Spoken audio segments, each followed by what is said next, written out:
Il ne faut pas se lancer dans la conception d'un cours à distance comme ça, tout de go. Il faut vraiment prendre le temps de réfléchir. Il faut prendre le temps d'observer ce qui s'est fait ailleurs. Il y a beaucoup d'expertise en formation à distance depuis le temps qu'on en fait.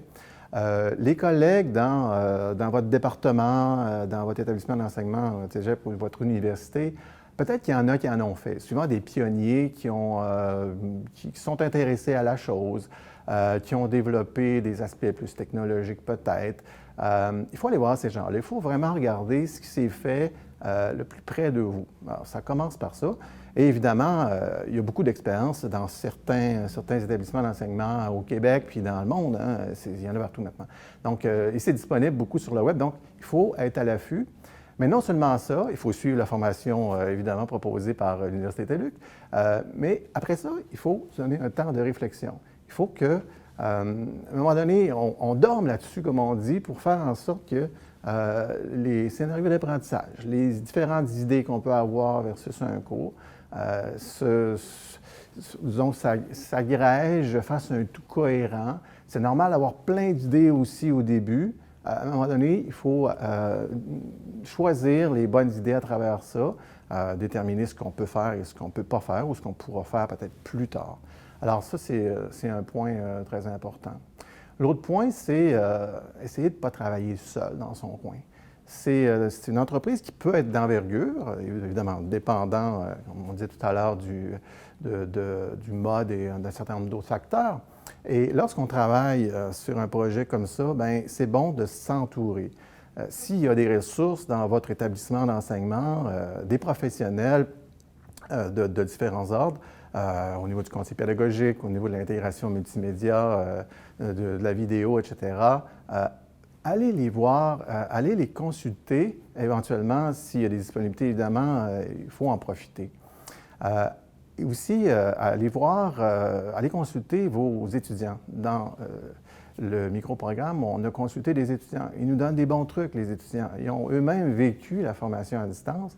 Alors, ça devient un peu des co-concepteurs eux aussi, d'une certaine façon, puisque, évidemment, ils ne sont pas à côté de vous tout le temps, mais ils vous donnent des idées que vous pouvez assimiler et intégrer dans votre cours. Donc, après tout ce temps de réflexion-là, à un moment donné, vous en arrivez à une formule qui peut être intéressante, équilibrée pour le développement de votre cours. Et là, vous pouvez commencer à rédiger, à développer, à adapter vos matériels pédagogiques et intégrer le tout par la suite.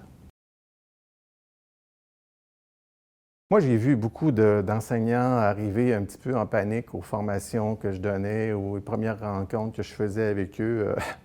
Panique, anxiété. Bon, souvent, c'est des mandats qui ne sont pas choisis dans certains contextes. On se retrouve avec le mandat de développer une formation à distance, on ne l'a jamais fait, qu'est-ce qu'on fait? Bon, cette anxiété-là, on peut la gérer. D'une part, il faut commencer par nos forces. Vous en avez énormément de forces comme enseignant. Tout ce que vous avez comme expérience, comme enseignant en classe, évidemment, c'est fondamental. Il faut se baser là-dessus.